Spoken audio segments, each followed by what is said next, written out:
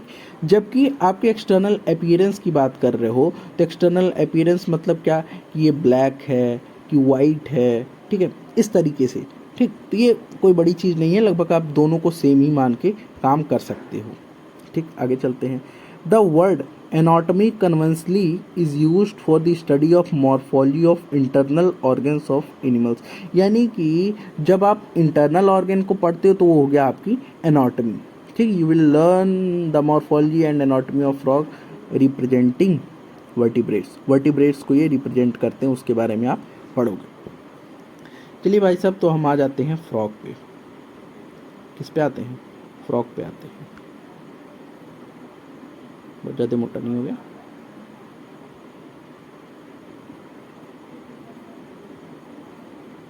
Frog पे आते हैं। फ्रॉग क्या कह रहा है, frog can live both on land and in fresh water and belong to class Amphibia of phylum Chordata.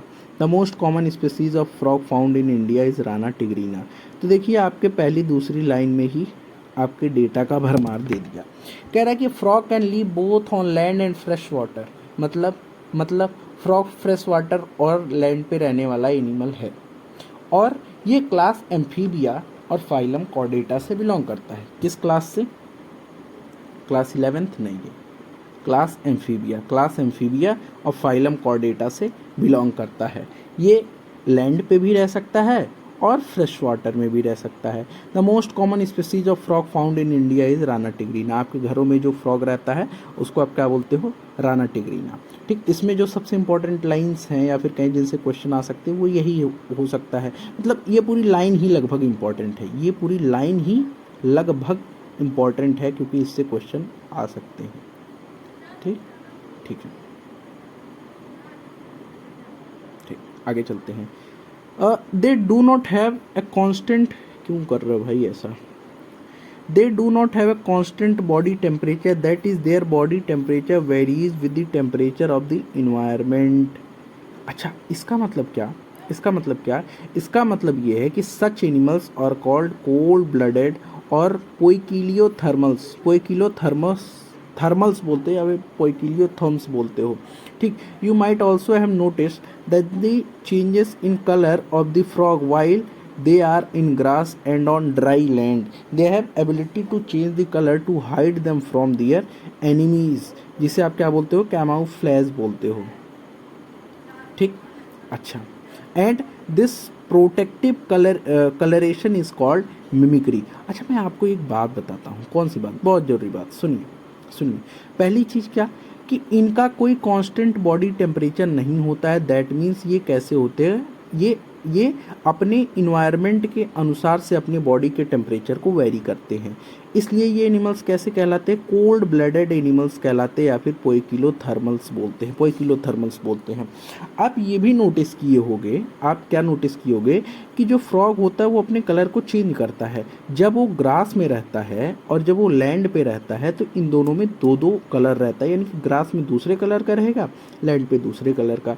यानी कि आगे कह रहा है कि they have the ability to change the colour to hide them from their enemies, जिनके अंदर भी अपने एनिमीज से हाइड होने की मतलब क्या बोलते हैं उसे, एबिलिटी होती है कलर चेंज करने की, उसे आप बोलते हो कैमोफ्लेज, ठीक। This protective colouration is called mimicry. पहली चीज़ जान लीजिए,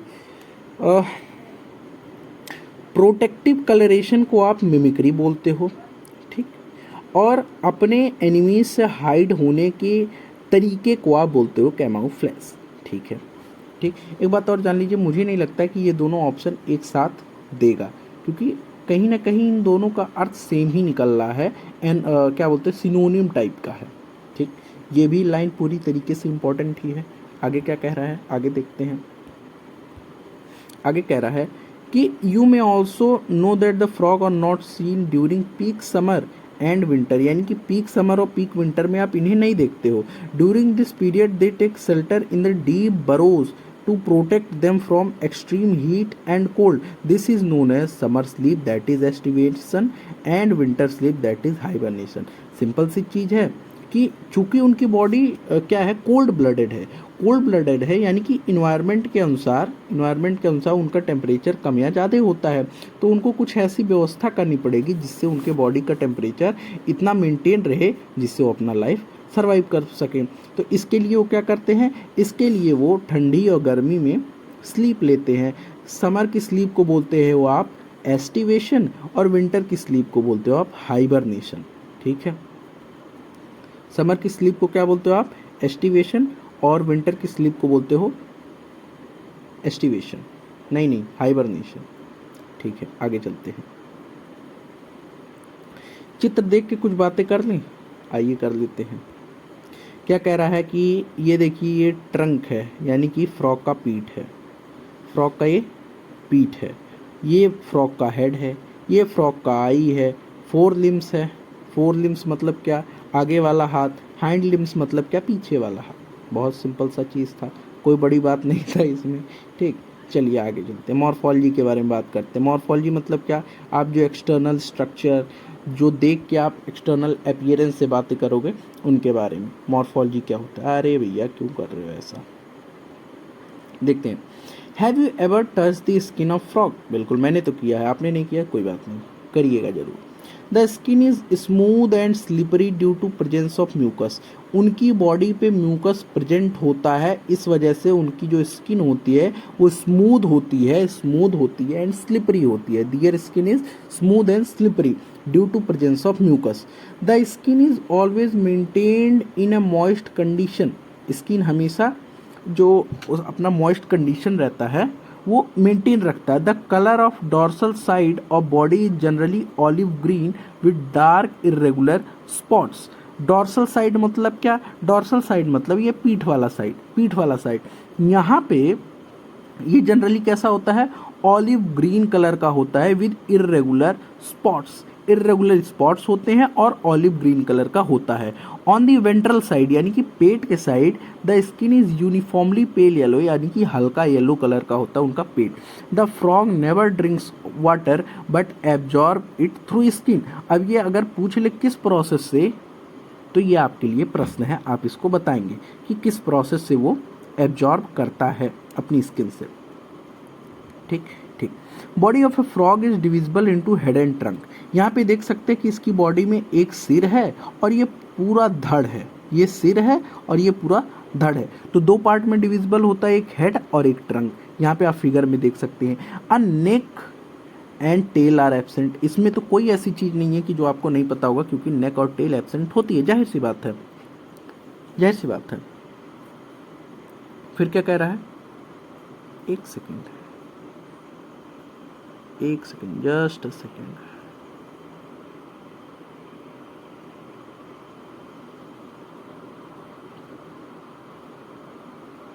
ठीक, एक सेकेंड, कुछ छूटा नहीं है, आई थॉट कुछ छूट गया। अच्छा चलिए आगे देखते हैं। आगे कह रहा है अबव द माउथ, पहली चीज़ की नेक और टेल एब्सेंट होती है, ये बात पता चल गया। ठीक है, आगे कह रहा है अबव द माउथ के ऊपर अ pair of nostril is present, mouth के ऊपर। यहाँ देखिए,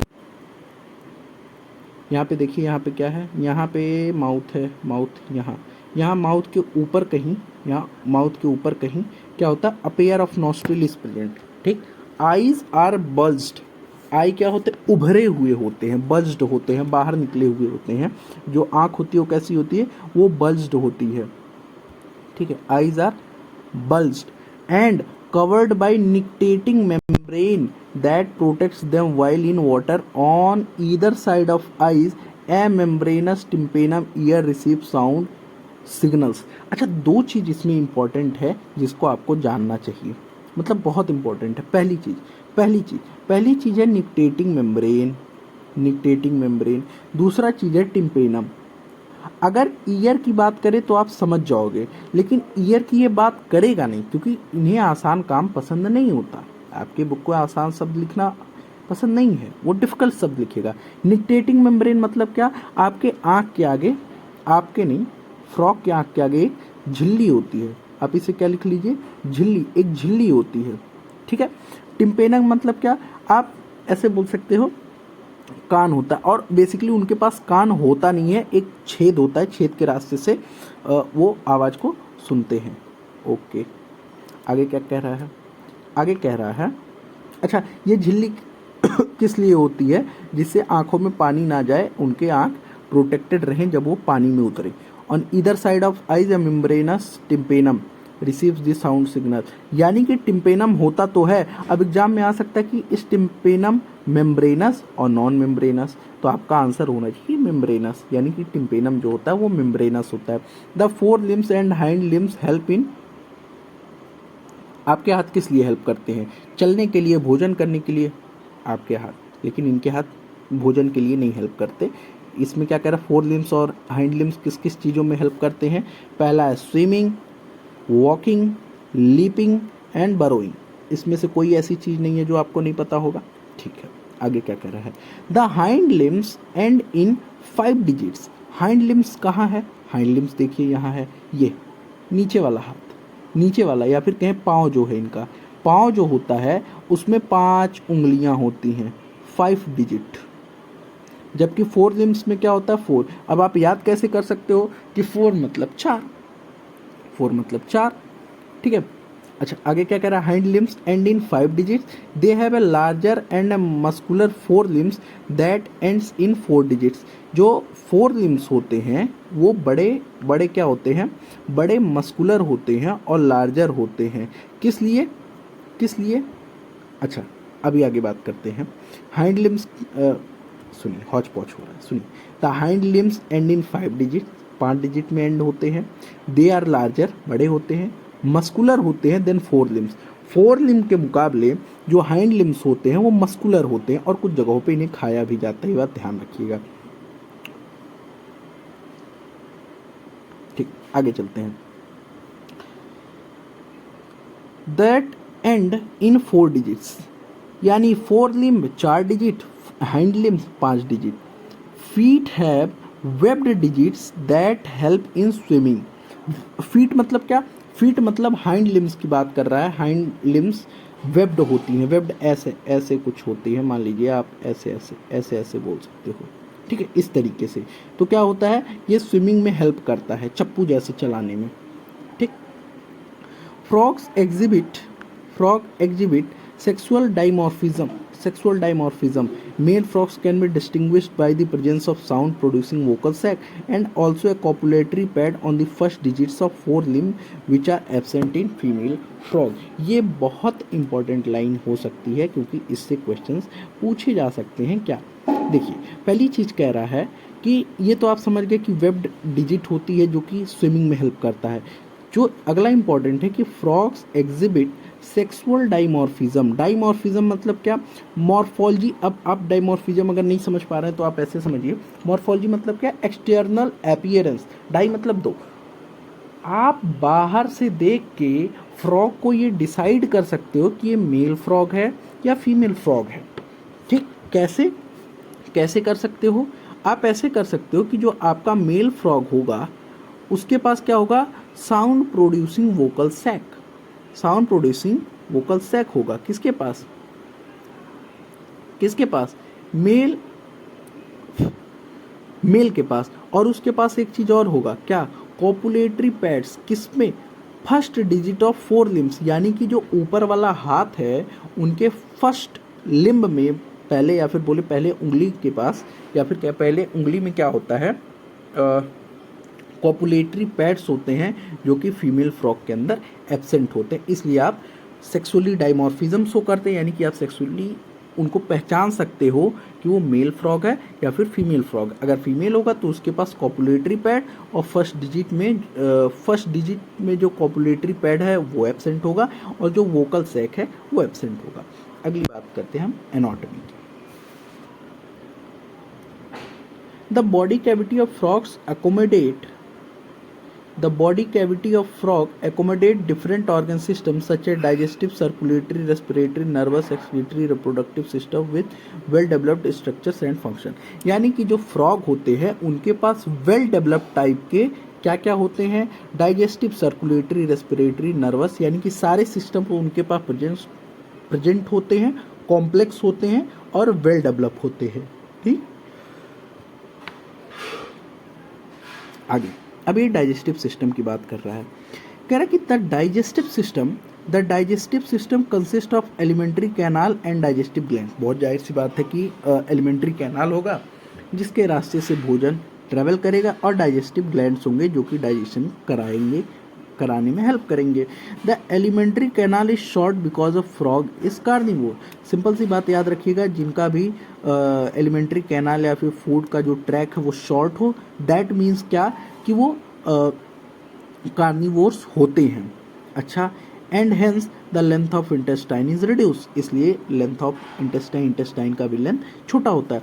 the mouth opens into the buccal cavity that leads to oesophagus through pharynx. Simple सी चीज़ है कि जो माउथ होता है, जो फ्रॉग का माउथ होता है, सुनिएगा, जो फ्रॉग का माउथ होता है वो ओपन्स होता है बकल कैविटी में, यानी कि माउथ के रास्ते से आप जब जाएंगे तो पहला प्लेस जो मिलेगा वो क्या होगा, वो बकल कैविटी होगा, जो कि आगे की तरफ आपको ईसोफेगस से लेके फेरिंग्स तक लेके जाएगा।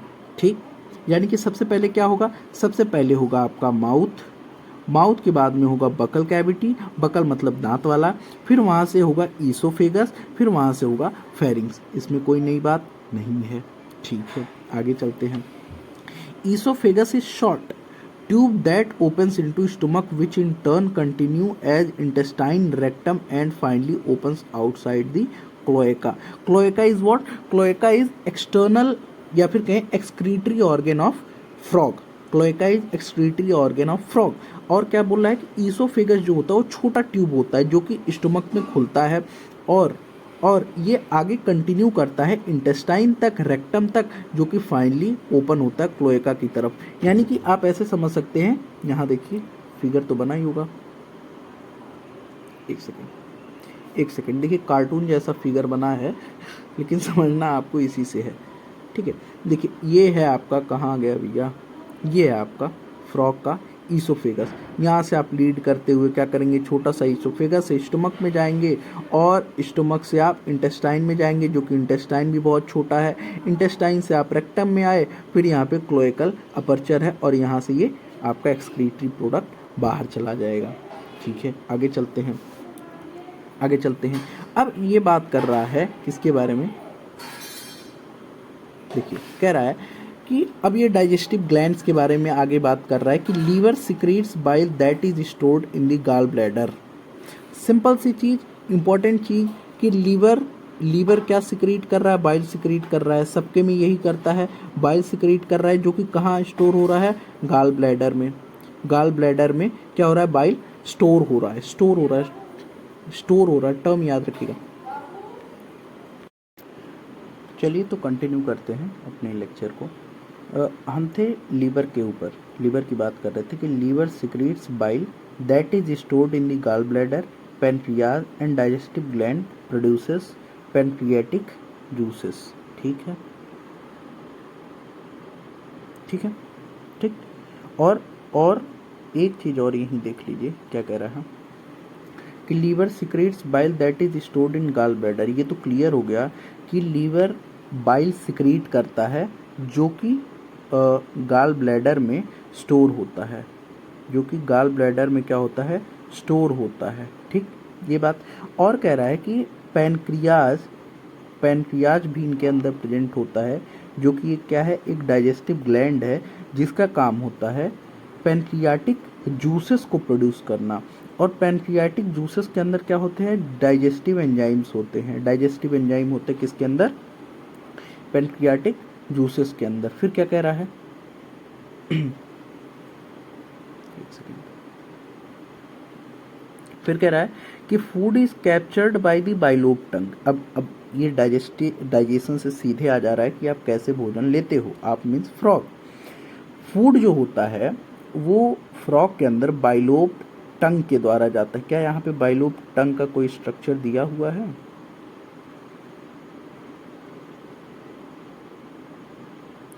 दिया तो नहीं है।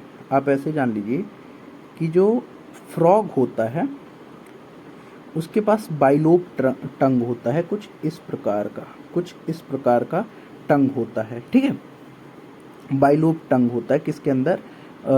फ्रॉग के अंदर, जिसकी मदद से वो क्या करता है? फ्रॉग फूड को कैप्चर करता है। Digestion of food take place by the action of HCl and gastric juices secreted from the walls of stomach.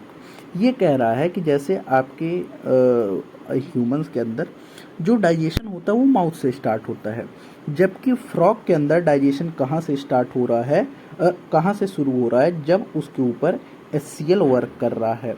HCl बस नहीं, HCl के अलावा गैस्ट्रिक जूसेस काम कर रहे हैं, जो कि कहाँ से सिक्रीट हो रहे हैं? स्टमक के वाल से। स्टमक के वाल से जो HCl या फिर जो गैस्ट्रिक जूसेस सिक्रीट हो रहे हैं, वहाँ से फ्रॉग का डाइजेशन स्टार्ट हो रहा है। फिर कह रहा है कि partially digested food called chyme, यानी कि जो पार्सली डाइजेस्ट या फिर जो कह सकते हैं कि थोड़ा डाइजेस्ट होता है, पूरी तरीके से नहीं डाइजेस्ट हुआ फूड रहता है, उसको आप क्या बोलते हो? उसको बोलते हो chyme. Partially digested food that is called chyme is passed from stomach to the first part of small intestine. बहुत अच्छी बात है। ये आपका जो बोल सकते हो कि जो छोटे छोटे फूड के मॉलिक्यूल्स बोल सकते हो, मतलब आप उसको छोटे छोटे क्या करते हैं? पहले इंजाइम्स की मदद से तोड़ लेते हैं, पार्सली डाइजेस्ट होता है। वो सबसे पहले कहाँ जाता है? स्मॉल इंटेस्टाइन में जाता है।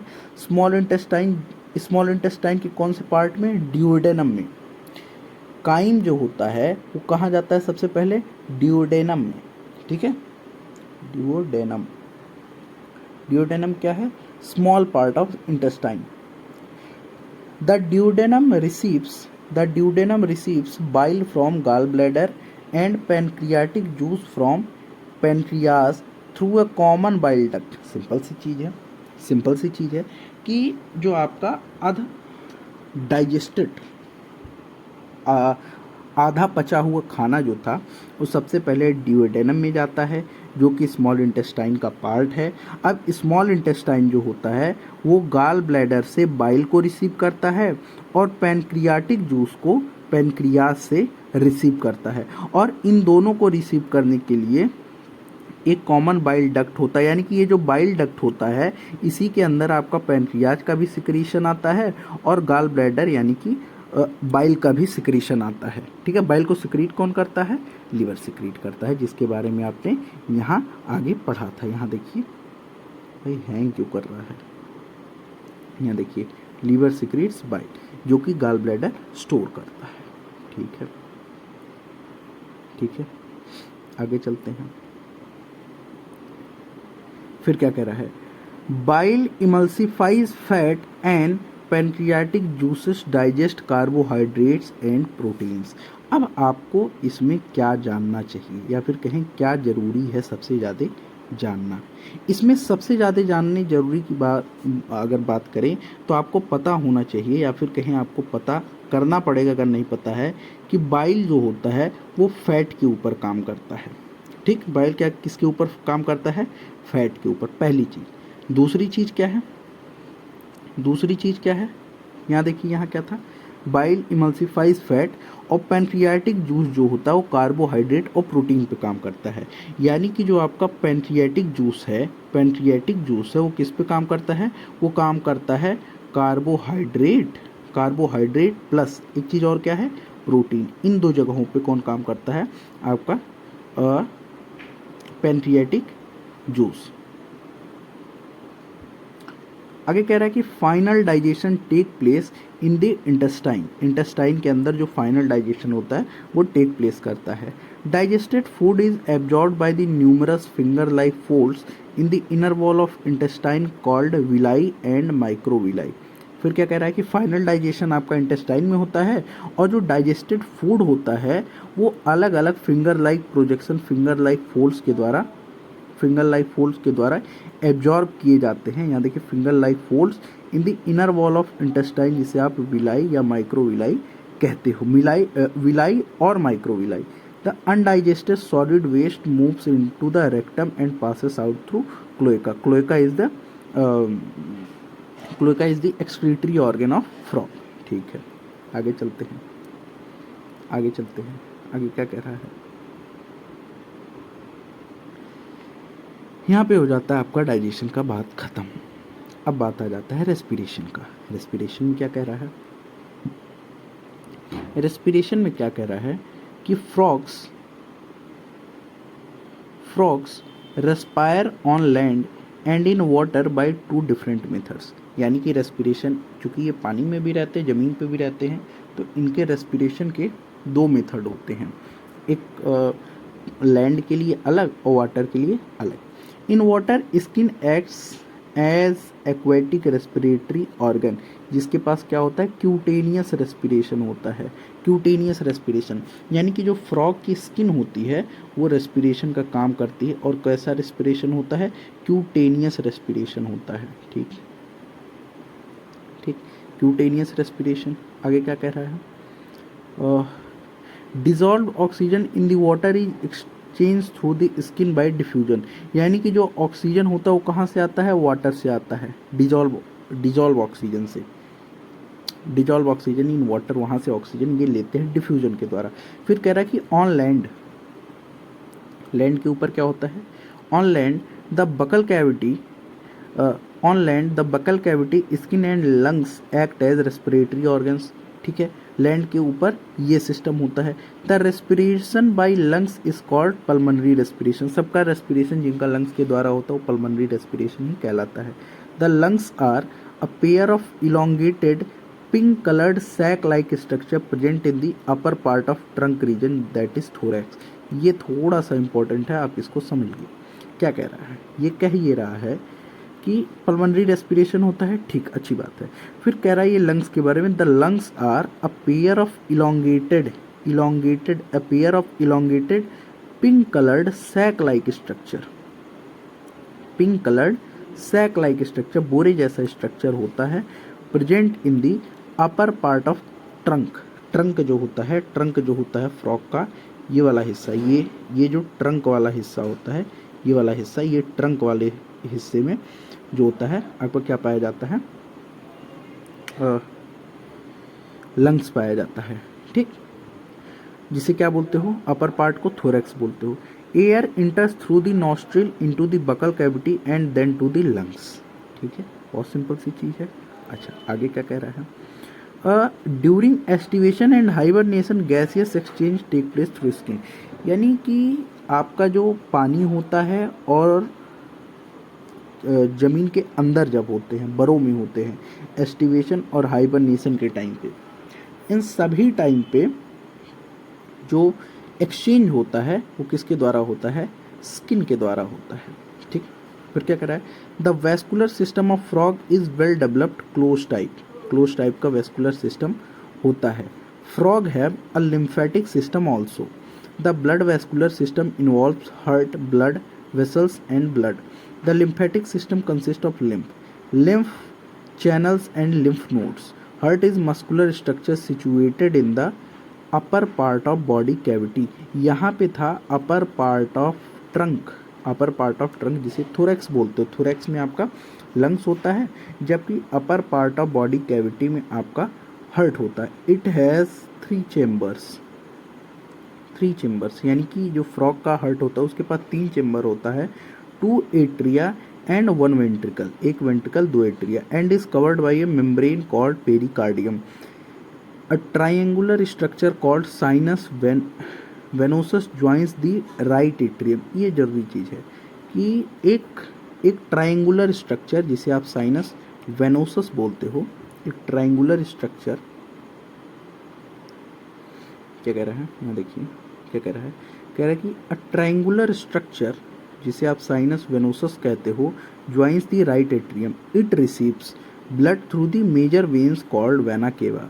The ventricle opens into a sac called sac-like conus arteriosus on the ventral side of heart. The blood from the heart is carried to all parts of the body by atrial system. The veins collect blood from different part of body to the heart and from the एक second and form the venous system. Special venous connection between liver and intestine as well as kidney and lower parts of body are present in frogs. The former is called hepatic portal system and the later is called renal portal system. ठीक है, अब पहले हम इतनी lines को समझ लेते हैं क्या क्या रहा है। देखिए, इसमें सबसे पहले आप ये जान लीजिए, सबसे पहले क्या जानिए कि इसने बोला क्या है यहाँ पे। देखिए द ब्लड, एक मिनट कहाँ गया, थोड़ा सा बड़ा करते हैं इसको। The blood from the heart is carried to all parts of body by atrial system. By atria, that is atrial system. The veins collect blood from different parts of body and heart from venous system.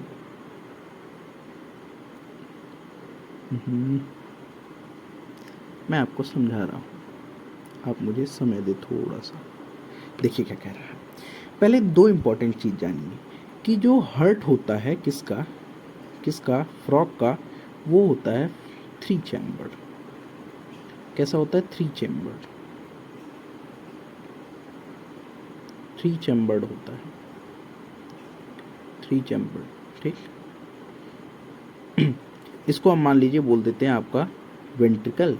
ये हो गया आपका right atrium, left atrium और right atrium.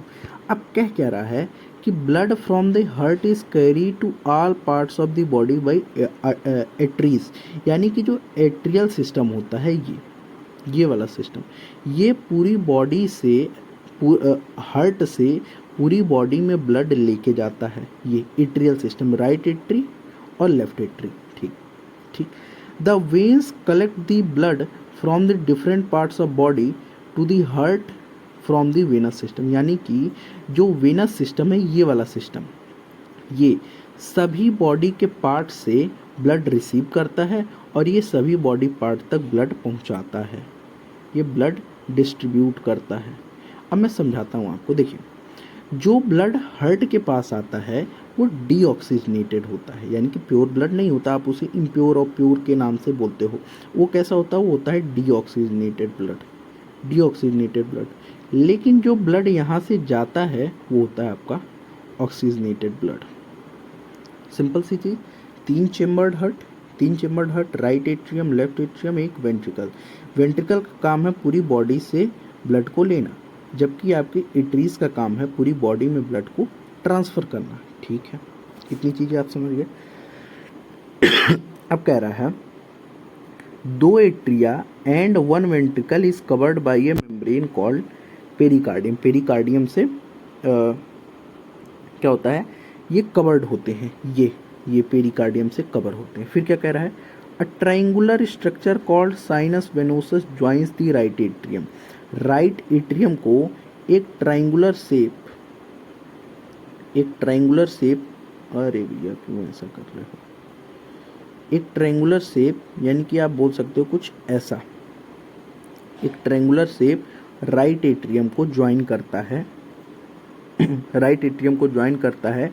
It receives blood through major vena cava called vena cava. क्या कह रहा है? A triangular structure called sinus venosus joins the right atrium. It receives blood through the major veins called vena cava. यानी कि ये जो आपका when है, ये क्या करता है? ब्लड को रिसीव करता है वेना केवा से, मेजर वेना केवा से ब्लड को रिसीव करता है। The ventricles opens into a sac called, यहाँ देखिए क्या कह रहा है कह रहे कि the ventricle opens into a sac called conus arteriosus on the ventral side of the heart. अब फिर जो वेंट्रिकल होता है वो एक सैक लाइक स्ट्रक्चर जिसे कोनस एट्रियोसस कहते हैं उसमें ओपन होता है जो कि हार्ट के वेंट्रल साइड पे प्रेजेंट होता है। ठीक है, ठीक। अच्छा, आगे चलते हैं। The blood from the heart is carry to all parts of body by atrial system, और वेन जो होता है वो ब्लड को लेता है। फिर क्या कह रहा है, special venous connection between liver and intestine as well as kidney and lower parts of body are present in the frog. यानी कि स्पेशल कनेक्शंस प्रेजेंट होते हैं लीवर, इंटेस्टाइन, इन सबको जोड़ने के लिए। एक बार देखते हैं क्या कनेक्शंस दिए गए हैं।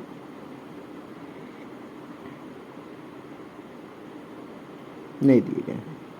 ठीक, तो आप इतना जान लीजिए कि स्पेशल कनेक्शंस होते हैं, special connections in the sense कि इन सब को आपस में जोड़ने के लिए, यानी कि लीवर को, इंटेस्टाइन को, किडनी को और बॉडी के लोअर पार्ट को आपस में जोड़ने के लिए क्या होते हैं, स्पेशल कनेक्शन होते हैं। ठीक, कहाँ गया,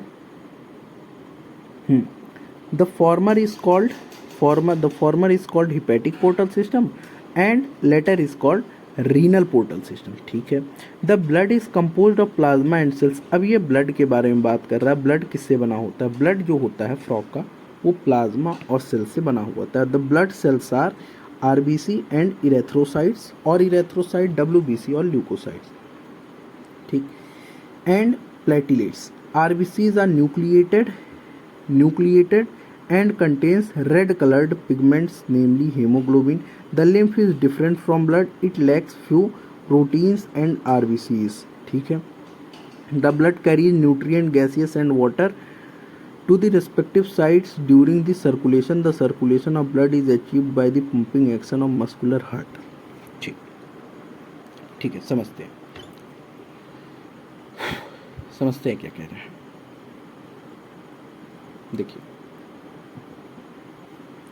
ये कह रहा है कि जो फ्रॉग होता है उसके पास क्या होता है, ब्लड होता है। ब्लड तो उसके पास भी होगा ही, कहाँ गया।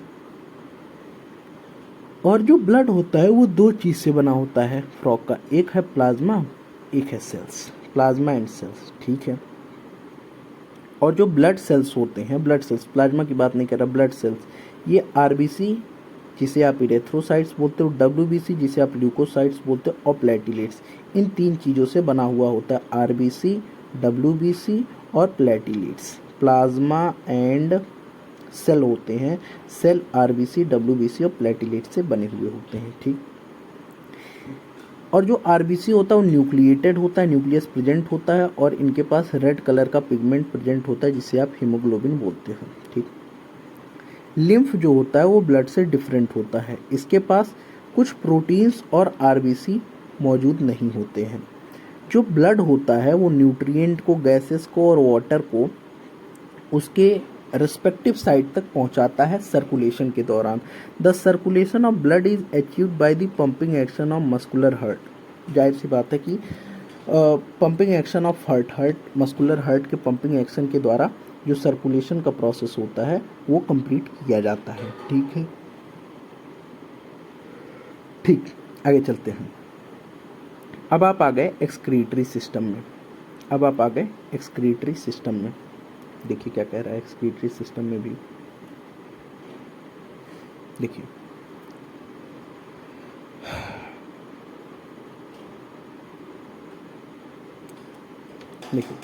the elimination of nitrogenous waste is carried out by a well developed excretory system। एक well developed excretory system होता है, उसके द्वारा ही जो नाइट्रोजिनस वेस्ट होते हैं उनको आप बाहर निकालते हो। The excretory system consists of a pair of kidney, ureter, cloaca and urinary bladder। इसको आप ऐसे याद रख लीजिए, क्या, kidney, ureter, cloaca and urinary bladder.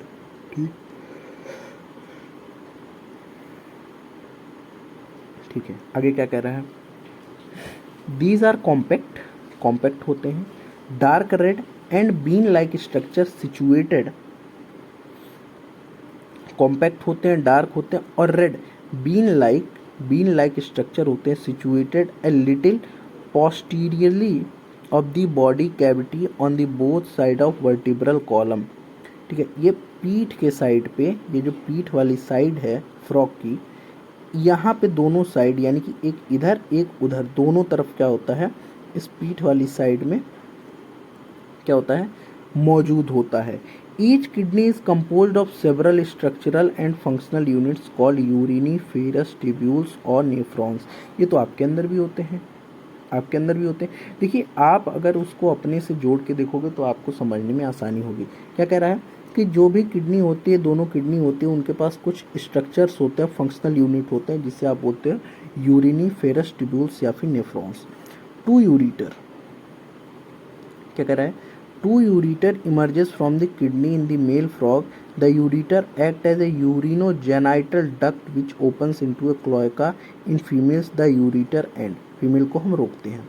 अभी हम बात करते हैं मेल की। देखिए क्या कह रहा है, कह रहा है कि भाई आपके पास जब दो बीन शेप्ड की किडनी है, दो बीन शेप्ड की जब आपके पास किडनी है, तो इन दोनों किडनी से क्या निकल रहा है, क्या निकल रहा है, यूरिटर निकल रहा है,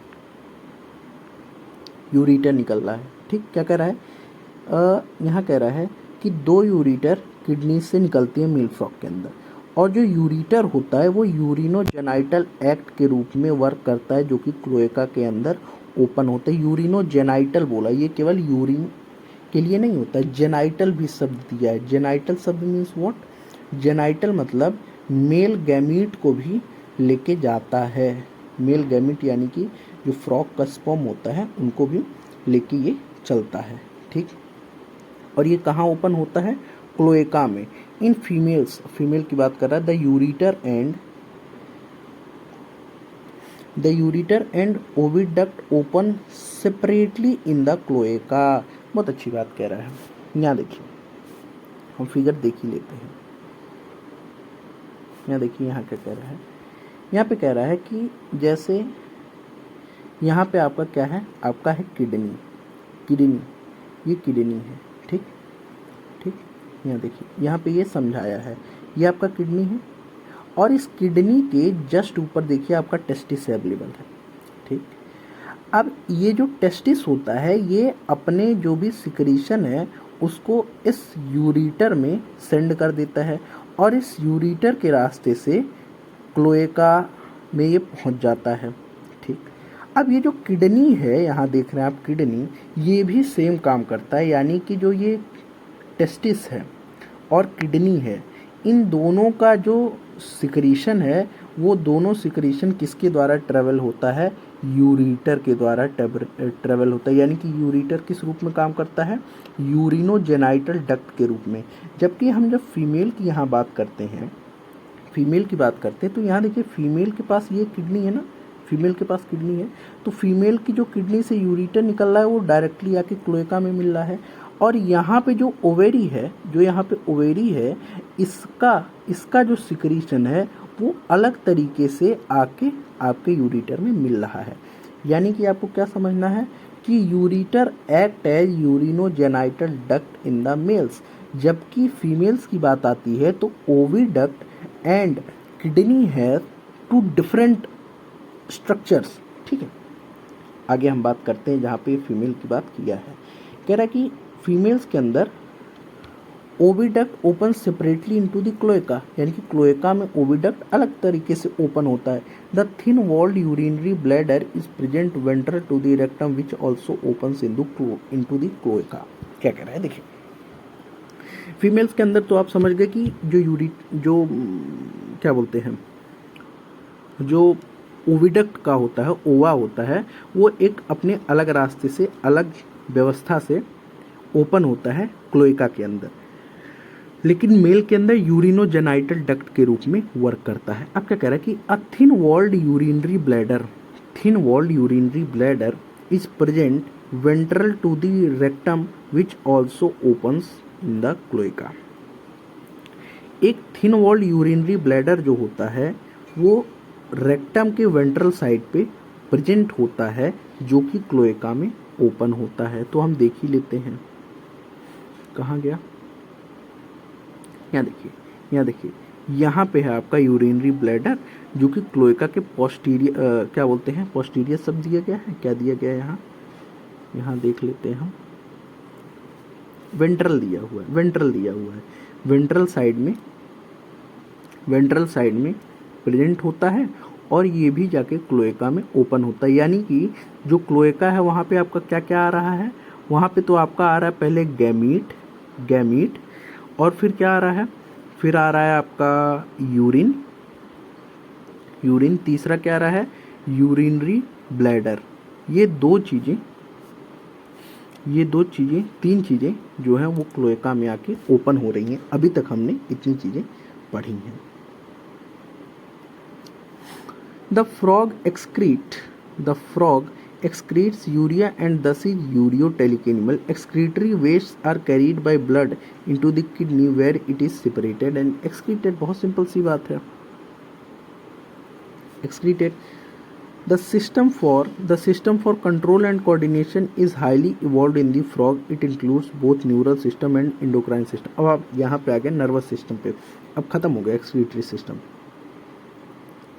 न्यूरल सिस्टम भी बहुत ज़्यादा कॉम्प्लेक्स होता है, कह रहा है कि सिस्टम हाईली इवॉल्व होता है and it includes both neural system and endocrine glands. The chemical coordination of various organs of the body is achieved by the hormones which are secreted by the endocrine glands. क्या कह रहा है कि control and coordination के लिए frog बहुत highly evolved है। इसके पास न्यूरल सिस्टम भी होते हैं, एंडोक्राइन सिस्टम भी होते हैं। केमिकल कोऑर्डिनेशन बॉडी के जो अलग अलग होते हैं उसके लिए हार्मोन्स ये सिक्रीट करते हैं और जो हार्मोन्स होते हैं उनको एंडोक्राइन ग्लैंड सिक्रीट कराता है।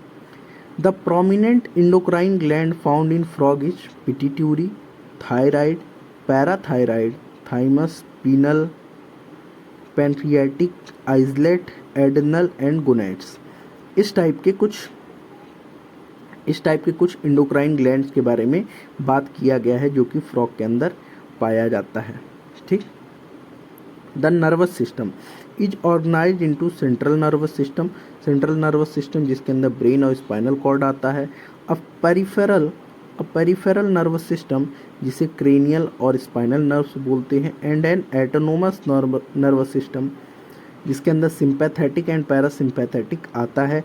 There are 10 pairs of cranial nerves arising from the brain. ये याद रखने वाली चीज़ है कि ब्रेन से कितने क्रेनियल नर्व्स अराइज होते हैं, तो ये है 10 pairs of cranial nerves arise from the brain. Brain is enclosed in a bony structure called brain box. Cranium के अंदर ये प्रेजेंट होता है जिसे आप बोलते हो ब्रेन बॉक्स।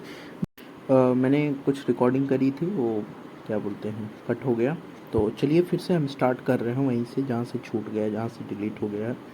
यहाँ से मुझे फिर से करना पड़ेगा द ब्रेन से। देखिए, the brain is divided into fore brain, mid brain और हाइंड ब्रेन। बहुत जाहिर सी बात है कि ब्रेन के 3 पार्ट होते हैं, fore brain, mid brain, hind brain. ठीक, इसमें कोई बड़ी बात नहीं है, लेकिन बड़ी बात जो है वो मैं आपको बताता हूँ जो आपको कम से कम मार्क कर लेना चाहिए। जैसे यहाँ दिया हुआ है कि fore brain includes olfactory lobes, paired cerebral hemisphere and unpaired diencephalon.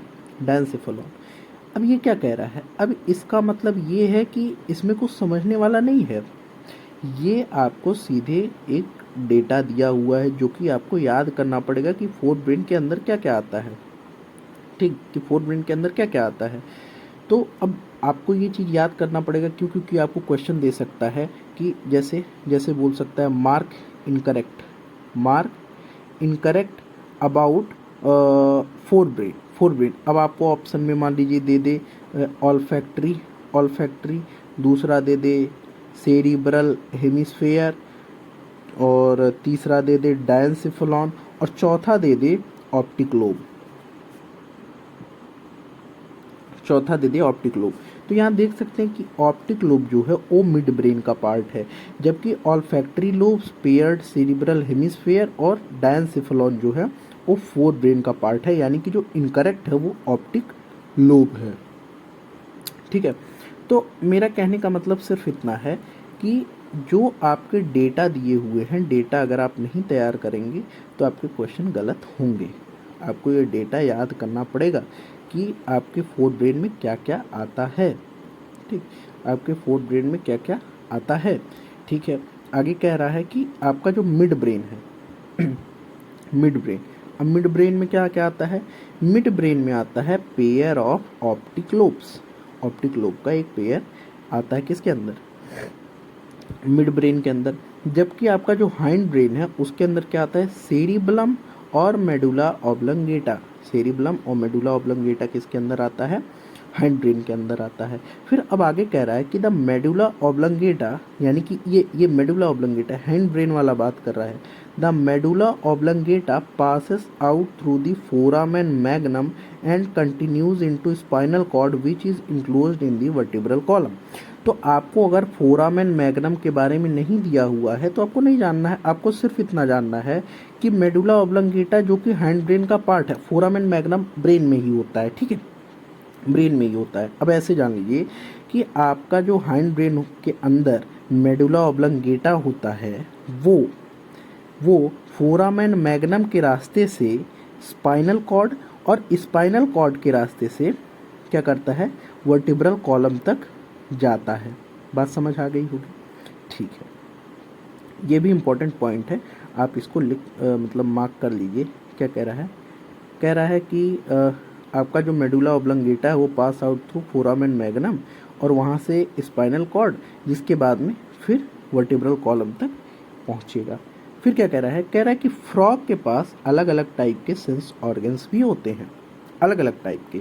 जैसे फ्रॉग के पास सेंस ऑर्गन होते हैं टच के लिए, जिसे आप बोलते हो सेंसरी पैपिले, टेस्ट के लिए टेस्ट बड्स, स्मेल के लिए नेजल एपिथीलियम, विजन के लिए आई होता है और सुनने के लिए टिम्पेनम होता है या फिर इंटरनल ईयर होता है। इन सभी में से आई और इंटरनल ईयर यही वेल ऑर्गेनाइज होते हैं। बाकी बचे हुए क्या होते हैं? Cellular aggregation around nerves ending. क्या कह रहा है? इसका मतलब समझते हैं। इसका मतलब ये है कि फ्रॉग के पास सेंस ऑर्गन तो होते हैं, बहुत जाहिर सी बात है, लेकिन अच्छा कुछ ऑर्गन्स बोल रहा है, जैसे टच के लिए आपके पास सेंसरी पैपिले है, टेस्ट के लिए आपके पास टेस्ट बड्स है, स्मेल के लिए आपके पास नेजल एपिथीलियम है, विजन के लिए आई है, टिम्पेनम है और इंटरनल ईयर्स है। लेकिन ये सभी जो होते हैं ये वेल ऑर्गेनाइज नहीं होते, मतलब वेल डेवलप नहीं होते हैं, इन सब में से केवल आई और इंटरनल ईयर वेल डेवलप होता है। बाकी क्या होते हैं? बाकी सब होते हैं सेलुलर एग्रीगेशन, यानी कि ढेर सारे सेल एक जगह इकट्ठा होके एक कॉमन फंक्शन परफॉर्म करते हैं। जैसे सेंसरी पैपिले मान लीजिए है आपके टच के लिए, तो टच के लिए कुछ सेंसरी पैपिले जो होंगे, पैपिले सेल्स जो होंगे वो एक साथ इकट्ठा हो जाएंगे नर्व एंडिंग के पास। और नर्व एंडिंग क्यों? क्योंकि नर्व ही आपके ब्रेन को बताएगा, जब फ्रॉग किसी चीज़ को टच करेगा उसके बारे में ब्रेन ही बताएगा, ठीक है। तो नर्व एंडिंग होना जरूरी है। नर्व एंडिंग के पास क्या होगा? सेलुलर एग्रीगेशन होगा। और इसमें इम्पॉर्टेंट क्या है? इम्पॉर्टेंट इसमें यही है कि जो आई और इंटरनल ईयर है यही वेल ऑर्गेनाइज स्ट्रक्चर है, बाकी सब सेलुलर एग्रीगेशन है अराउंड द नर्व एंडिंग्स, ठीक। क्या आगे क्या कह रहा है?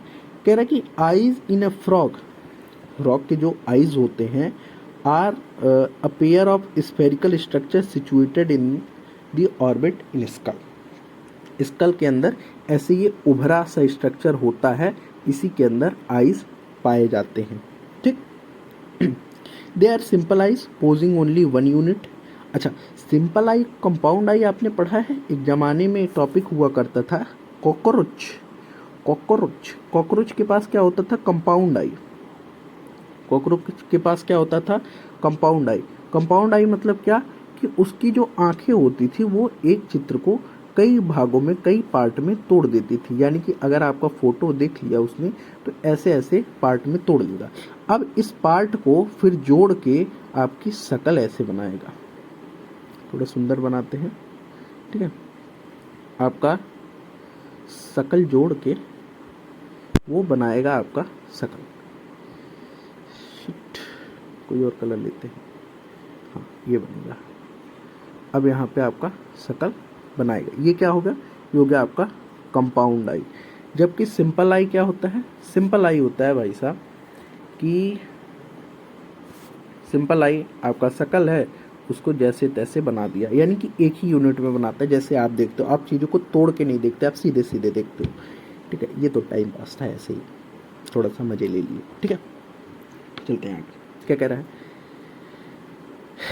कि फ्रॉग के पास कैसी आईज होती हैं? सिंपल आई होती है, एक यूनिट। ठीक, एक्सटर्नल ईयर जो होता है, एक्सटर्नल ईयर जो होता है वो एब्सेंट होता है, और ईयर के नाम पे टिम्पेनम ही जो है वो एक्सटर्नली देखा जा सकता है। ईयर क्या है? एक ऑर्गन है जो कि दो काम करता है। ईयर का आप काम केवल एक मत समझिएगा, ईयर के पास दो काम होता है। एक होता है हीयर का काम, एक ईयर का काम होता है बैलेंस का। बैलेंस का, बॉडी को बैलेंस करता है कौन? कौन? ईयर। ठीक है, आगे चलते हैं। अब आगे चलते हैं। अब हम आ गए रिप्रोडक्टिव सिस्टम पे। Frogs have well organised male and female reproductive system. बहुत अच्छी बात है। मेल रिप्रोडक्टिव ऑर्गन जो होते हैं उसके पास क्या होता है? Consist pair of yellowish ovoid testis, यानी कि जो मेल टेस्टिस होता है वो कैसा होता है? येलो होता है, पहली चीज। विच आर फाउंड, फाउंड लिखा है, हाँ, which are found adhered, which are found adhered to the upper part of kidney by a double fold of peritoneum called mesorchium। यानी कि यहाँ पे जो आप स्ट्रक्चर देख पा रहे हो, आप फिर से देखिए, यहाँ पे जो आप स्ट्रक्चर देख पा रहे हो, आपकी टेस्टिस जो है, ठीक है, आपकी टेस्टिस नहीं, सॉरी, फ्रॉग की जो टेस्टिस है वो ओहो भैया क्या कर रहा मलिक, छी छी छी छी छी छी छी छी, जस्ट अ सेकेंड। हाँ देखिए, जो टेस्टिस है फ्रॉग का वो क्या है? वो किडनी से एडहर्ड है। एडहर्ड यानी चिपका हुआ है। जिस फोल्डिंग से चिपका हुआ है वो है डबल फोल्डिंग। डबल फोल्डिंग है, और डबल फोल्डिंग को क्या बोलते हैं? मतलब इस डबल फोल्डिंग को क्या बोलेंगे? इस डबल फोल्डिंग को बोलते हैं मिजोर्कियम। मिजोर्कियम बोलते हैं। क्या बोलते हैं? मिजोर्कियम बोलते हैं। ठीक है, मिजोर्कियम बोलते हैं, मत करो भैया ऐसा। ठीक, अच्छा, अब ये सीधे आ जाता है वासा इफ्रेंसिया पे। टेस्टिस के अंदर एक पार्ट होता है वासा इफ्रेंसिया। वासा इफ्रेंसिया होता है आपका 10 से 12 इन नंबर, 10 से 12 नंबर, मतलब 10 से 12 होते हैं काउंटिंग में। That arises from testis, they enters into the kidney on their side and opens into Bidder's canal. ठीक है, ओपन कहाँ होते हैं? बिडर्स कैनाल में। और जो बिडर्स कैनाल है वो फाइनली कम्युनिकेट करता है यूरिनोजेनाइटल डक्ट से, that comes out of kidney and opens into cloaca. क्या कह रहा है? एक बार हम फिर से इसको सम अप कर लेते हैं। देखिए कह रहा है, क्या कह रहा है, सुनिए सुनिए सुनिए सुनिए। 10 से 12 वासा इफ्रेंशिया होता है, इसमें तो कोई शक नहीं है। ठीक है, 10 से 12 वासा इफ्रेंशिया होता है। अब ये जो वासा इफ्रेंसिया होते हैं ये किडनी के साइड से एंटर करते हैं और ओपन होते हैं बिडर्स कैनाल में। जैसा कि आप जानते हो कि जो टेस्टिस होता है वो किडनी के, जैसे ये मान लीजिए आपका किडनी, और किडनी के ऊपर टेस्टिस होता है जो कि इसके थ्रू इसमें चिपका हुआ होता है। किस ऑर्गन से? मिजोर्कियम से, मिजोर्कियम नाम की फोल्डिंग से। अब ये जो टेस्टिस होता है, टेस्टिस, इसके पास क्या होते हैं? 10 से 12, 10 से 12 ये वही हैं। 10 से 12 क्या होते हैं? 10 से 12 होते हैं आपके वासा इफ्रेंसिया। वासा इफ्रेंसिया जो कि किडनी के साइड से अंदर जाते हैं, और किडनी के अंदर एक जगह है जिसे बोलते हो आप बिडर्स कैनाल। बिडर्स कैनाल में ओपन होते हैं। कहाँ पे ओपन होते हैं? Bidders canal. और ये फाइनली क्या करते हैं? कम्युनिकेट करते हैं। किसके द्वारा? किससे कम्युनिकेट करते हैं? किससे बात? यूरिनोजेनाइटल डक्ट, ऐसा डक्ट जो कि यूरिन और स्पर्म गैमीट दोनों को लेके जाता है। That comes out of kidney and opens into cloaca, यानी कि उनसे कम्युनिकेट करके किडनी के रास्ते से क्लोएका में चले जाते हैं। ठीक, क्लोएका क्या है? क्लोएका एक स्मॉल मीडियन चेम्बर है that is used for faecal matter, pass faecal matter, urine and sperms to the exterior, मतलब बाहर की तरफ यूरिन, इसके बाद में जो स्पर्म है और फीकल मैटर है, इनको बाहर फेंकने के लिए काम आता है। अब बात कर रहे हैं फीमेल रिप्रोडक्टिव सिस्टम की। Female reproductive organ include a pair of ovaries. Pair of ovary होता है। The ovaries are situated near kidney and there is no functional connection with the kidney. Situated तो होता है, ये बात तो तय है कि आपकी जो ओवेरी है, ये ओवेरी है वो किडनी से सटी हुई तो है, चिपकी हुई तो है, लेकिन किडनी का और ओवेरी का कोई भी कनेक्शन नहीं है। जबकि यहाँ पे देखिए, यहाँ पे किडनी, यहाँ पे देखिए, यहाँ पे आप क्या पाएंगे, यहाँ पे आपका टेस्टिस और किडनी का रिलेशन है, क्योंकि जो किडनी है वो टेस्टिस से गैमीट को लेती है और फिर इसको पास कराती है। जबकि यहाँ पे फीमेल के अंदर कोई कनेक्शन नहीं है, कोई कनेक्शन ही नहीं है। ठीक, अच्छा, तो अगर कनेक्शन नहीं है तो फीमेल के देखिए यहाँ पे क्या है, फीमेल के the ovaries are situated near kidney और no functional connection with kidney. ठीक, जो a pair of oviduct arising from the ovaries opens into the cloaca separately. यही मैं कह रहा था कि जो फीमेल्स ओवा निकालती हैं, फीमेल्स जो ओवा रिलीज करती हैं, उनको फिर क्लोएका तक कैसे पहुंचाते हैं, उनको क्लोएका तक ओविडक्ट से पहुंचाते हैं। डक्ट मतलब आप क्या समझ सकते हो, डक्ट मतलब आप बोल सकते हो पाइप। अब जो ये ओवा होता है, ये ओवेरी से डायरेक्ट आता है, कहाँ ओपन होता है, क्लोएका में ओपन हो जाता है। ठीक, क्लोएका में ओपन हो जाता है। फिर क्या कह रहा है कि अ मैच्योर फीमेल कैन ले 2500 से 3000 ओवा एट ए टाइम। बहुत जाहिर सी बात है कि फीमेल फ्रॉग 2500 से 3000 ओवा एक बार में रिलीज करती हैं। फर्टिलाइजेशन एक्सटर्नल होता है and take place in water. Fertilisation external होगा, बाहरी रूप से फर्टिलाइजेशन होगा, लेकिन पानी के अंदर। डेवलपमेंट किस रूप में इन्वॉल्व होता है, पहले लार्वल स्टेज होता है, लार्वल स्टेज जिसे टेडपोल बोलते हैं। आप कंफ्यूज मत होइएगा, लार्वा स्टेज को ही आप बोलते हो क्या, लार्वा को ही आप बोलते हो टेडपोल। लार्वा और टेडपोल ये दो स्टेज नहीं है, ये दोनों एक ही स्टेज हैं। ठीक है, लार्वा को ही आप क्या बोलते हो, लार्वल स्टेज को टेडपोल बोलते हो। फिर टेडपोल जो होता है वो मेटामॉर्फोसिस करता है और मेटामॉर्फोसिस करके एडल्ट बनता है।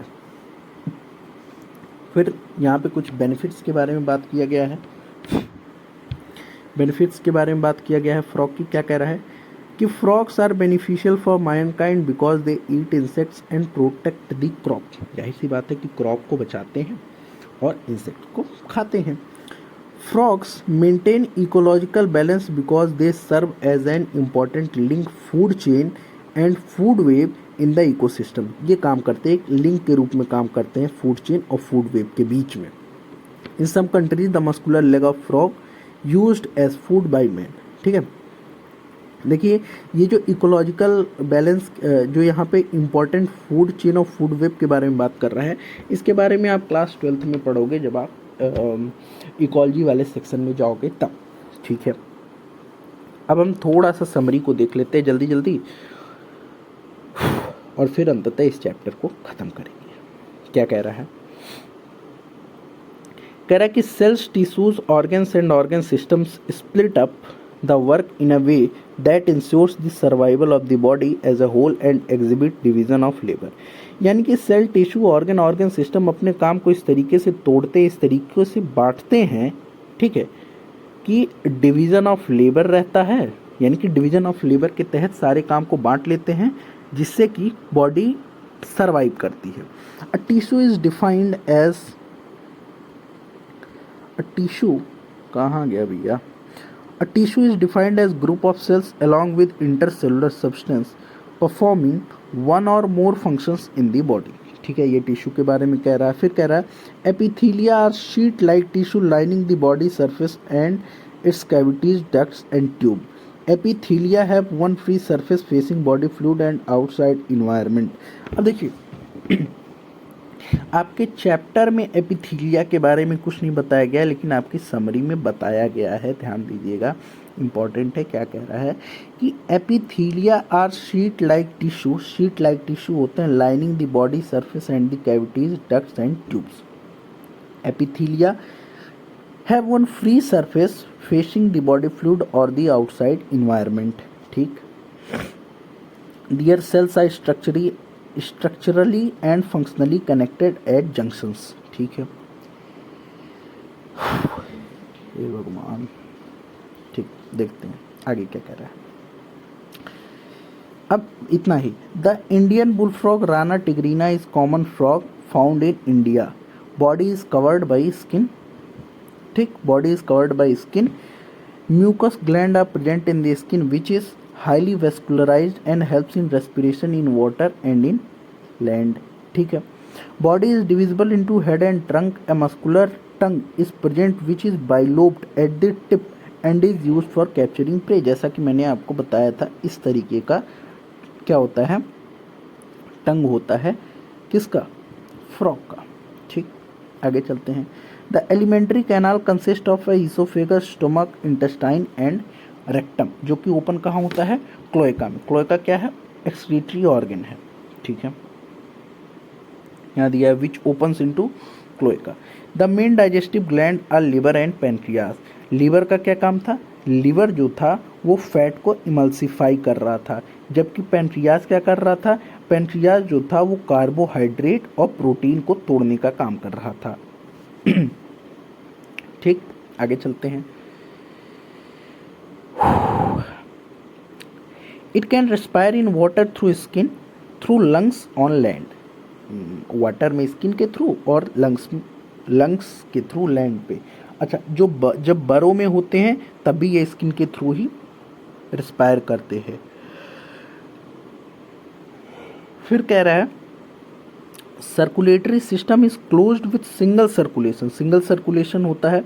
आरबीसी न्यूक्लिएटेड होता है। Nervous system is organised into central, peripheral and autonomous. The organ of urinogenital system are kidney and urogenital ducts which opens into cloaca. Cloaca में इनका ओपन होता है यूरिनोजेनाइटल डक्ट भी, और इसके बाद में जो आपका एक्सक्रीटा होता है वो भी। The male reproductive organ is a pair of testis. Female reproductive organ is a pair of ovaries. A female lays 2500 से 3000 ova at a time. The fertilization and development are external. The eggs hatch into tadpoles which metamorphose into frog. एक बात और याद रखिएगा कि जो tadpoles होते